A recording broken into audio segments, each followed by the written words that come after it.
Welcome guys, welcome my YouTube channel আজ with Abdul. So আজকের এই ভিডিওতে আমরা ক্যামব্রিজ বুক 18 রিডিং টেস্ট 2 থেকে ক্যামব্রিজ বুক 18 রিডিং টেস্ট 2 থেকে আমরা true false not given practice করব। এখানে কোয়েশ্চেন নাম্বার 9 থেকে 13 পর্যন্ত আমাদের ট্রু ফলস নট গিভেন দেওয়া আছে। প্রথমে আমরা কোয়েশ্চেন নাম্বার 9 পড়ার চেষ্টা করি। কোয়েশ্চেন নাম্বার 9 কি বলছে?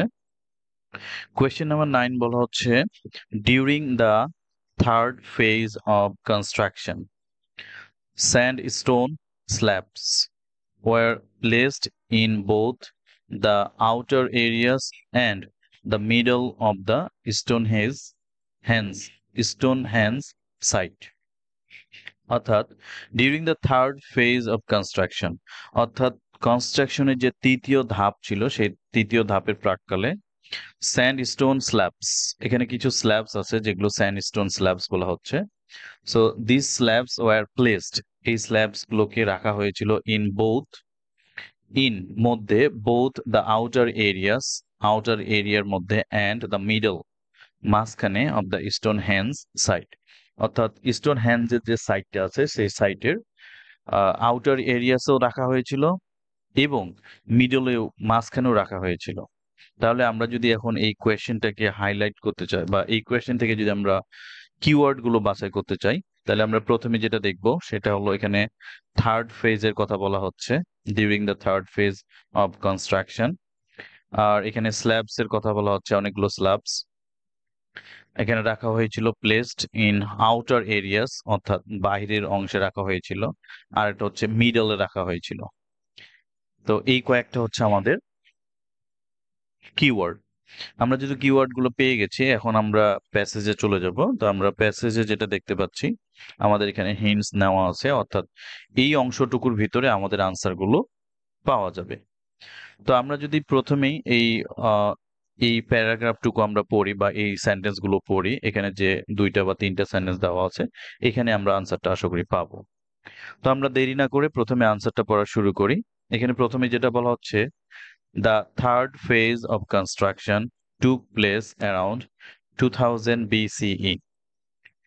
বলছে যে the third phase of construction, অর্থাৎ কনস্ট্রাকশনের যে তৃতীয় ধাপটা ছিল সেটা টুক প্লেস মানে হচ্ছে ঘটেছিল, টেক প্লেস মানে হচ্ছে ঘটা, টুক প্লেস মানে ঘটেছিল অ্যারাউন্ড 2000 BCE, অর্থাৎ 2000 BCE এর সময় এটা ঘটেছিল। তাহলে আমরা এটা পেলাম।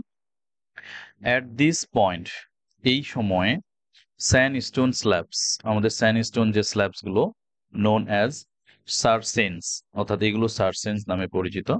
তো বলছে sandstone slabs were arranged. So were arranged মানে হচ্ছে রাখা হয়েছিল বা স্থাপন করা হয়েছিল, ইনটু মধ্যে, an outer crescent or ring, একটা আউটার ক্রিসেন্ট এর মধ্যে অথবা রিং এর মধ্যে। Some were assembled into the iconic three-pieced structures called trilithons that stand tall in the center of Stonehenge. বলছে যে হ্যাঁ, কিছু রাখা হয়েছিল, কিছু অ্যারেঞ্জ করা হয়েছিল আউটার ক্রিসেন্ট অথবা আউটার রিং এর মধ্যে, আর কিছু অ্যাসেম্বল করা হয়েছিল আইকনিক থ্রি পিসড যে স্ট্রাকচারসটা আছে, ওইখানে একটা আইকনিক থ্রি পিসড স্ট্রাকচার ছিল যেটাকে ট্রিলিথনস বলা হয়, এবং যেটা দাঁড়িয়েছিল ইন দ্য সেন্টার, মাঝখানে অফ স্টোন হ্যান্ডস, অর্থাৎ স্টোন হ্যান্ডসের মাঝখানে। তাহলে এখানে বোঝা গেল যে স্যান্ড স্টোন স্ল্যাবস গুলো কিছু রাখা হয়েছিল কোথায়? আউটার ক্রিসেন্ট, অর্থাৎ বাহিরের অংশে, আর কিছু রাখা হয়েছিল, এখানে বলা হচ্ছে অ্যাসেম্বল ইন দ্য কিছু অ্যাসেম্বল করা হয়েছিল কোথায়? ইন দ্য সেন্টার, মাঝখানে। তো আমাদের কোয়েশ্চেনও আছে আউটার এরিয়াস, কিছু রাখা হয়েছিল আউটার এরিয়াস এবং মধ্যখানে, স্টোন হেঞ্জের মধ্যখানে। তো এখানে আমরা স্টোন হেঞ্জের মধ্যখানে পাচ্ছি, কাজে এখান থেকে আমরা দেখতে পাচ্ছি আমাদের অপশন আনসার হচ্ছে ট্রু। কাজে কারেক্ট আনসার হচ্ছে ট্রু। আচ্ছা, এই কোয়েশ্চেনটা থেকে আমরা কয়েকটা জিনিস এখন শিখবো। প্রথমে আমরা যেটা শিখবো সেটা হচ্ছে ডিউরিং। এই ডিউরিং শব্দটার অর্থ কি আমরা বুঝছি। ডিউরিং মানে হচ্ছে প্রাক্কালে, অর্থাৎ একটা কাজ যখন থেকে শুরু হলো এবং যখন গিয়ে শেষ হলো, এই মাঝখানে যে সময়টা সেটাকে বলা হচ্ছে ডিউরিং। আচ্ছা, থার্ড ফেজ আমরা জানি, স্ল্যাবস আমরা বুঝতে পারছি, স্টোন স্যান্ডস্টোন স্ল্যাবস, স্ল্যাবস বলতে কোনো একটা ঢাকনাকে বোঝাচ্ছে, অর্থাৎ উপরে যেটা থাকে। আউটার আউটার এরিয়াস, এটা আমরা বুঝতেছি যে বাইরের অংশে, মিডল মাঝখানে। আচ্ছা, এখানে আমরা একটা ভার্বের মিনিং খোঁজার চেষ্টা করছি, টুক প্লেস, যেটা ঘটেছিল। অ্যাট দিস পয়েন্ট মানে ওই সময়। স্যান্ডস্টোন স্ল্যাবস, এটা আমরা পেয়েছি। অ্যারেঞ্জড মানে রাখা হয়েছিল, স্থাপন করা হয়েছিল। আচ্ছা, অ্যাসেম্বলড, আচ্ছা অ্যারেঞ্জড ইনটু কোনো কিছুর ভিতরে স্থাপন করা হয়েছিল, আর অ্যাসেম্বলড ইনটু এটাও কোনো বস্তুর ভিতরে রাখা হয়েছিল। এখানে যেরকম ওয়্যার প্লেসড বলা হচ্ছে, এখানে অ্যাসেম্বলড বলা হচ্ছে। আচ্ছা, some of 50 of these stones are now visible on the site, which may once have contained many more. অর্থাৎ এখানে বলা হচ্ছে 50টার মতো স্টোনস এখন বর্তমানে দেখা যায়, যদিও একসময় অনেকগুলো ছিল। তো এই হচ্ছে মোটামুটি আমাদের এখানকার ভোকাবুলারি। আমরা পরের প্রশ্নে চলে যাচ্ছি। পরের প্রশ্নে যেটা বলা হচ্ছে, there is scientific proof that the blue stones stood in the same spot until approximately 1600 BCE. এখানে বলছে যে there is scientific proof that, কিছু সায়েন্টিফিক প্রুফ পাওয়া গেছে বা সায়েন্টিফিক প্রমাণ পাওয়া গেছে যে ব্লু স্টোন, এই ব্লু স্টোন গুলো যে আছে, এই ব্লু স্টোন গুলো হচ্ছে স্টুড, দাঁড়িয়ে ছিল, স্ট্যান্ড মানে দাঁড়িয়ে থাকা, এখানে স্টুড মানে দাঁড়িয়ে ছিল, ইন দ্য সেম স্পট, একই জায়গায়, আনটিল অ্যাপ্রক্সিমেটলি 1600 বিসিই, অর্থাৎ 1600 বিসিই পর্যন্ত এই ব্লু স্টোন গুলো দাঁড়িয়ে ছিল একই জায়গায়, অর্থাৎ এগুলোকে নড়াচড়া করা হয় নাই। এখন আমরা যেটা পড়বো, আর এটাকে কিভাবে আমরা জানতে পারতেছি, কিছু সায়েন্টিফিক প্রুফের মাধ্যমে আমরা জানতে পারতেছি। আমরা এখন যদি এটার হিন্টসটা পড়ি, তাহলে হিন্টসে আমাদের কি বলা হচ্ছে, এখানে যেটা বলা হচ্ছে যে radio carbon dating has revealed that, অর্থাৎ রেডিও কার্বন নামক যে সায়েন্টিফিক বস্তুটা আছে, প্রমাণগুলো আছে, তারা আমাদের রিভিল করতেছে, অর্থাৎ প্রকাশ করেছে যে that work continued at Stonehenge until roughly 1600 BC, অর্থাৎ যে কাজটা সেটা কন্টিনিউড হয়েছিল until roughly 1600 BC, roughly or approximately 1600 BC পর্যন্ত এই কাজটা চলেছিল, with the blue stones in particular being repositioned multiple times. বলছে যে এই ব্লু স্টোনস গুলোকে রিপজিশনড করা হয়েছিল। সো রিপজিশনড করা মানে হচ্ছে বিভিন্ন জায়গায় রাখা, এবং সেটা কতবার করা হয়েছিল, মাল্টিপল টাইমস, একের অধিকবার করা হয়েছিল। তো যেহেতু মাল্টিপল টাইমস তাদেরকে রিপোজিশন করা হয়েছিল, কিন্তু আমাদের কোয়েশ্চেনে বলা হচ্ছে যে সেম স্পটে তাদেরকে রাখা হয়েছিল বা দাঁড়িয়েছিল, তাহলে দুইটা কন্ট্রাডিক্টরি হয়ে যাচ্ছে। সুতরাং আমরা এই কোয়েশ্চেনের আনসারটা আমরা ফলস বলতে পারি। আমরা এখান থেকে কিছু ভোকাবুলারি শিখব, যেমন এখানে সায়েন্টিফিক প্রুফ, কিছু বৈজ্ঞানিক প্রমাণ। আচ্ছা, স্টুড, এটা হচ্ছে স্ট্যান্ডের পাস্ট টেন্স। অ্যাপ্রক্সিমেটলি আমরা একটা ওয়ার্ড মিনিং শিখলাম, অ্যাপ্রক্সিমেটলি, যেটা হচ্ছে রাফলি, অ্যাপ্রক্সিমেটলি সিমিলার ওয়ার্ড হচ্ছে রাফলি। রেডিও কার্বন, রেডিও কার্বনটা হচ্ছে সায়েন্টিফিক একটা প্রুফ। এখানে রিভিল একটা ভার্ব আছে, হ্যাজ রিভিলড মানে প্রকাশ করেছে, দেখিয়েছে। রিভিল মানে হচ্ছে শো করা, প্রেজেন্ট করা, এক্সপোজ করা। আর পার্টিকুলার বিং রিপোজিশনড মাল্টিপল টাইমস, এটা আমরা জানি, রিপোজিশন করা মানে এক জায়গা থেকে সরিয়ে আরেক জায়গায় রাখা, আরেক জায়গা থেকে সরিয়ে আরেক জায়গায় রাখা। সো এখান থেকে আমরা মোটামুটি কয়েকটা ভোকাবুলারি শিখলাম। আমরা পরের কোয়েশ্চেনে চলে যাচ্ছি। কোয়েশ্চেন নাম্বার 11-এ যেটা বলা আছে, John Aubrey's claim about Stonehenge was supported by 20th century findings, অর্থাৎ জন আব্রেস উনি একজন ব্যক্তি, উনি একটা ক্লেম করেছিল। তো ওনার যে উনি ক্লেমটা করেছিল কি সম্পর্কে, বা ওনার দাবিটা ছিল কি সম্পর্কে, স্টোনহেঞ্জ সম্পর্কে। তো উনি যে স্টোনহেঞ্জ সম্পর্কে উনি কি দাবি করেছিল সেটা আমরা জানি না, বা ওটা আমাদের এখানে ডিসকাসের বিষয় না। যাক, উনি একটা দাবি করেছিল সেই দাবিটাকে সাপোর্টেড করা হয়েছিল 20th সেঞ্চুরি ফাইন্ডিংস, অর্থাৎ 20th সেঞ্চুরিতে যে ফাইন্ডিংসটা পাওয়া গিয়েছিল বা যে বস্তুগুলো পাওয়া গিয়েছিল সেগুলোর মাধ্যমে বোঝা গিয়েছিল যে হ্যাঁ, জন আব্রেসের একটা ক্লেম ছিল এবং সেটাকে সাপোর্ট করেছিল। তো আমরা কোয়েশ্চেনটা দেখার চেষ্টা করব।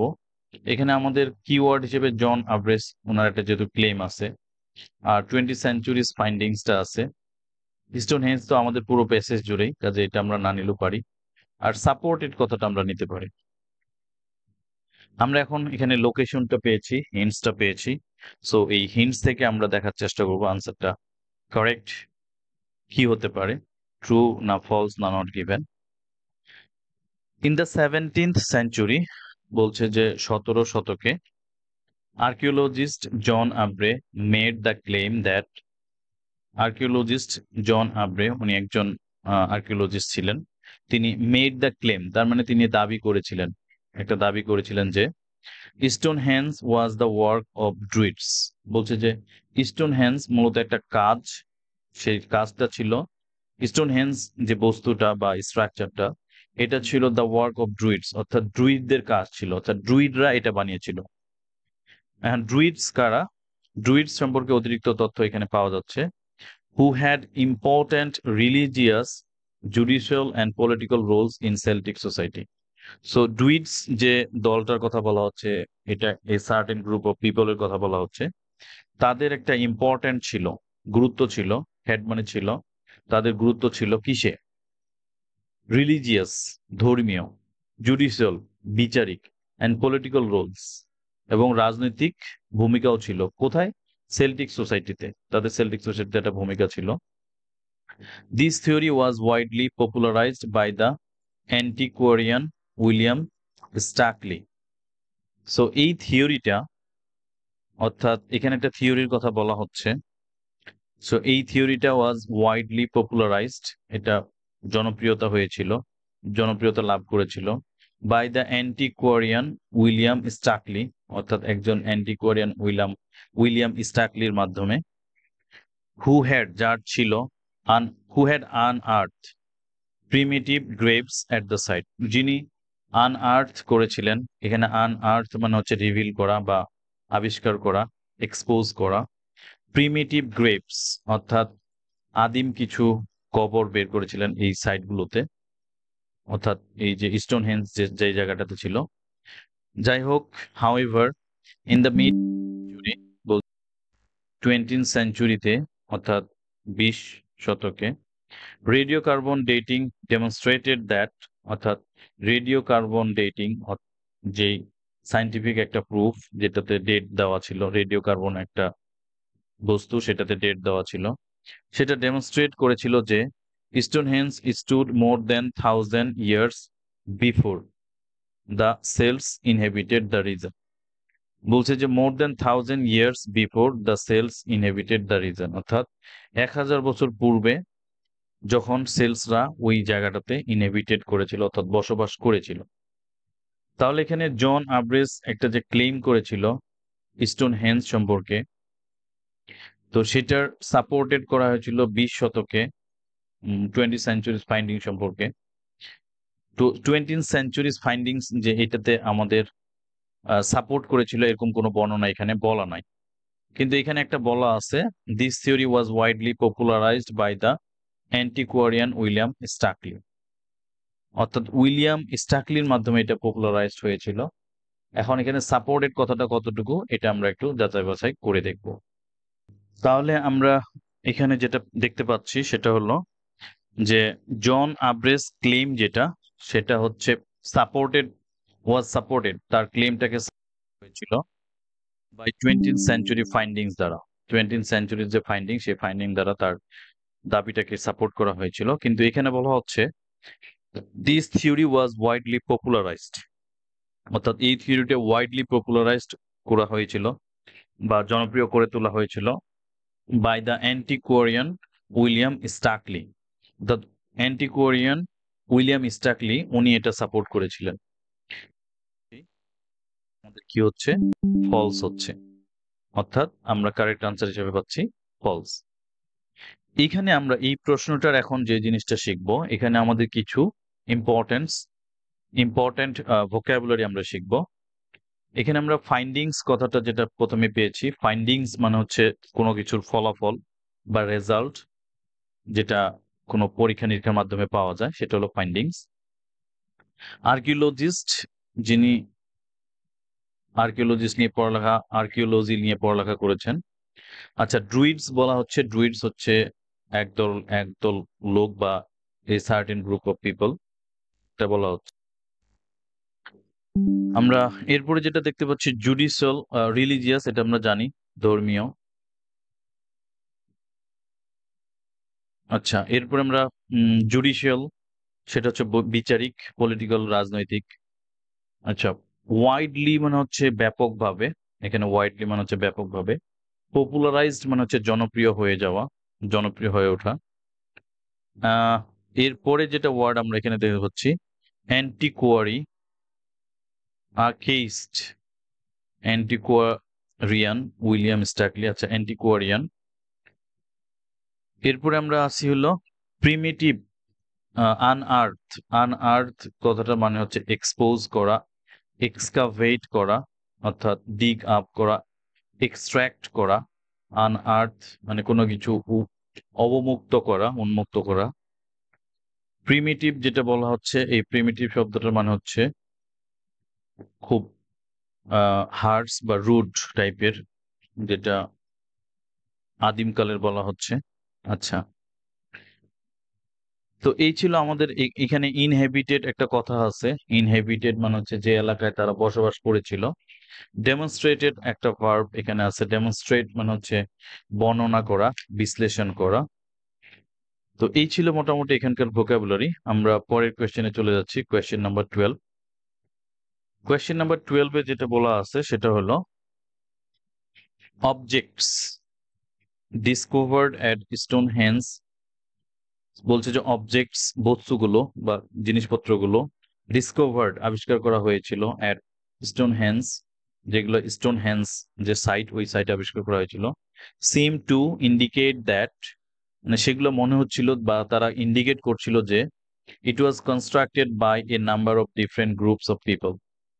যে ইট ওয়াজ কনস্ট্রাক্টেড অর্থাৎ এই যে স্টোনহেঞ্জটা, সেটাকে নির্মাণ করা হয়েছিল বাই দ্বারা a number of different groups of people, অর্থাৎ ডিফারেন্ট গ্রুপস অফ পিপল, বিভিন্ন গ্রুপের লোকজন এই জিনিস স্টোনহেঞ্জ যে সাইট বা বিল্ডিংটা বা কনস্ট্রাকশনটা, সেটা তারা নির্মাণ করেছিল। তাহলে আমরা এখানে দেখতে পাচ্ছি অবজেক্টস, এখানে আমাদের একটা মূল কিওয়ার্ড, বেসিক কিওয়ার্ড। ইন্ডিকেট নির্দেশ করা, a number of different groups of people, এটা আমরা হাইলাইট করব।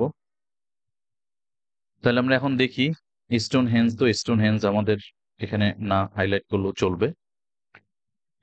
আমরা এখন এখানে হিন্টসটা পড়বো। হিন্টসটাতে বলছে যে many modern historians and archaeologist now agri that, অর্থাৎ বর্তমানে, নাও মানে হচ্ছে বর্তমানে, অনেক আধুনিক ঐতিহাসিক ইতিহাসবিদ এবং আর্কিওলজিস্ট তারা কি করেছে, এগ্রি করেছে যে several distinct tribes of people, বলছে several distinct tribes of people অর্থাৎ কতিপয় আলাদা আলাদা ট্রাইবস মানে জাতের মানুষ, ট্রাইব উপজাতীয় মানুষ, এটা একদম উপজাতি যেটাকে বলা হচ্ছে, কন্ট্রিবিউটেড টু স্টোনহেঞ্জ, তারা স্টোনহেঞ্জের জন্য অবদান রেখেছিল। তার মানে তারাই মূলত স্টোনহেঞ্জটাকে বানিয়েছিল বা নির্মাণ করেছিল বা খুঁজে পেয়েছিল।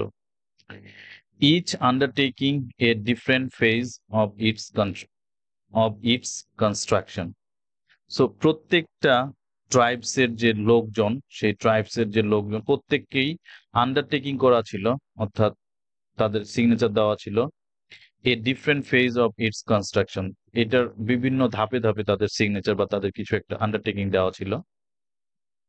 যেমন bones, tools and other artefacts, অর্থাৎ বোনস হাড়গুলো, হাড়ের টুকরাগুলো, টুলস তারা যে জিনিসপত্রগুলো ব্যবহার করেছিল স্টোনহেঞ্জ বানানোর জন্য, অ্যান্ড আদার আর্টিফ্যাক্টস অর্থাৎ অন্যান্য যে আর্টিফ্যাক্টস গুলো আছে, সেই আর্টিফ্যাক্টস গুলো পাওয়া গিয়েছিল অন দ্য সাইড।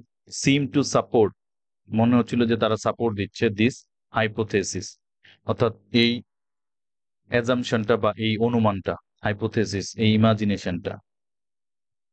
তাহলে আমরা দেখতে পাচ্ছি যে এখানে যে কোয়েশ্চেনে যে কথাগুলো বলা আছে, প্যাসেজেও সেই সেম কথাগুলো বলা আছে।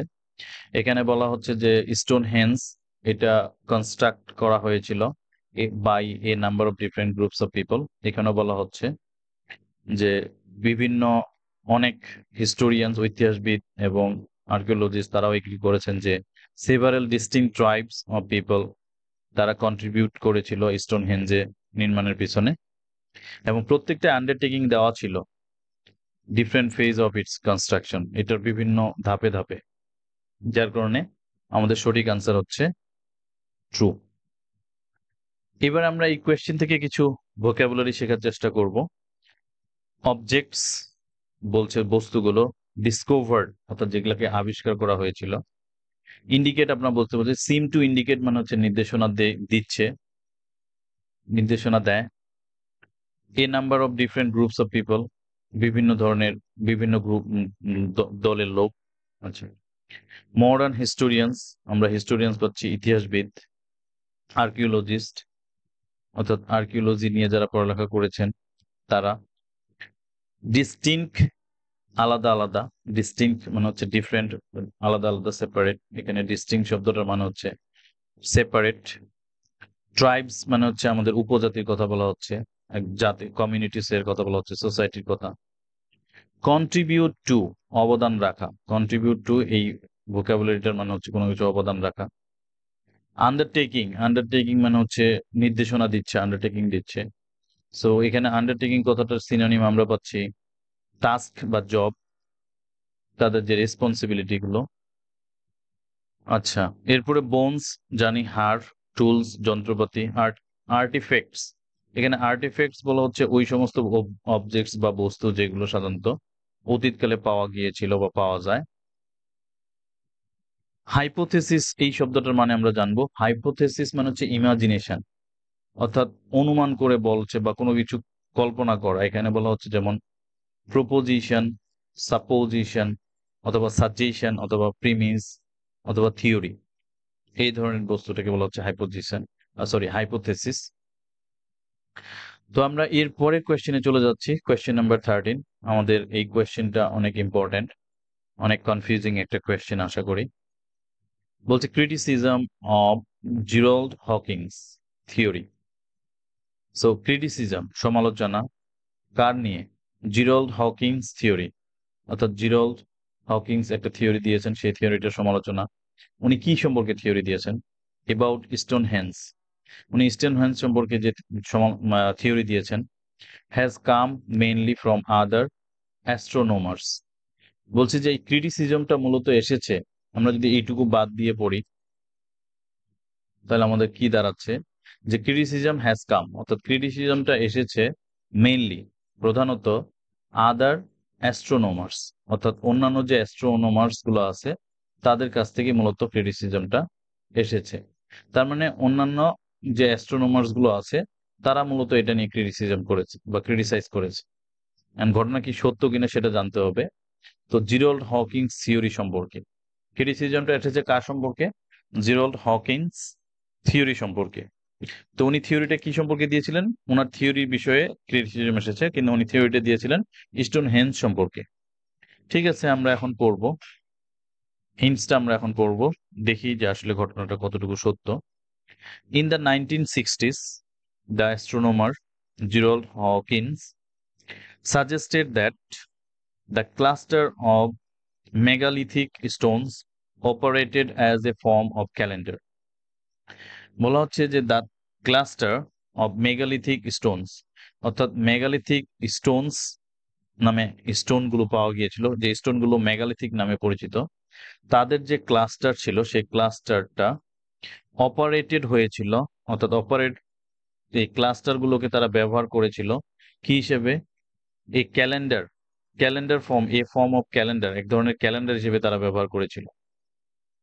With different points corresponding to astrological ফিনোমেনা।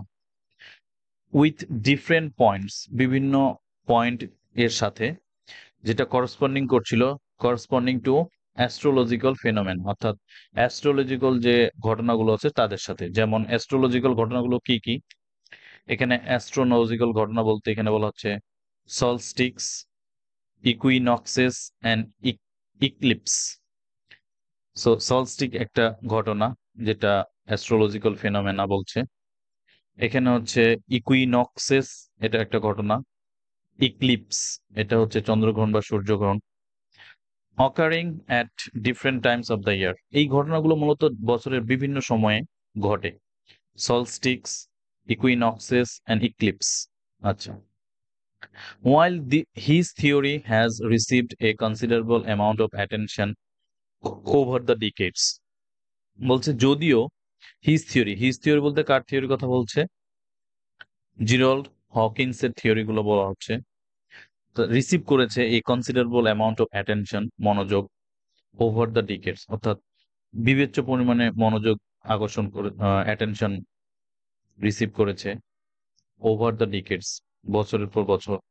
আচ্ছা, ক্রিটিক্স মেইনটেইন দ্যাট, ক্রিটিক্স বা সমালোচকরা মেইনটেইন করেছে যে Stonehenge builders probably ল্যাকড the knowledge, অর্থাৎ স্টোনহেঞ্জ যে বিল্ডাররা ছিল, প্রবাবলি সম্ভবত, ল্যাকড তাদের অভাব ছিল, দ্য নলেজ জ্ঞান, necessary to predict such events, মানে দ্য নলেজ ছিল, জ্ঞানের অভাব ছিল। কোন জ্ঞানটা? প্রয়োজনীয় জ্ঞান। কিসের প্রয়োজনীয়তা? টু প্রেডিক্ট, অর্থাৎ প্রেডিক্ট করা, সাচ ইভেন্টস, অর্থাৎ এই ধরনের ঘটনাগুলো। এখানে ইভেন্টস বলতে এই যে সলস্টিক্স, ইকুইনক্সেস বা ইক্লিপস, এদের কথা বলা হচ্ছে। Or that England's dense cloud, অথবা যে ইংল্যান্ডের যে ডেন্স ক্লাউড গুলো আছে, মেঘগুলো, কাভার উড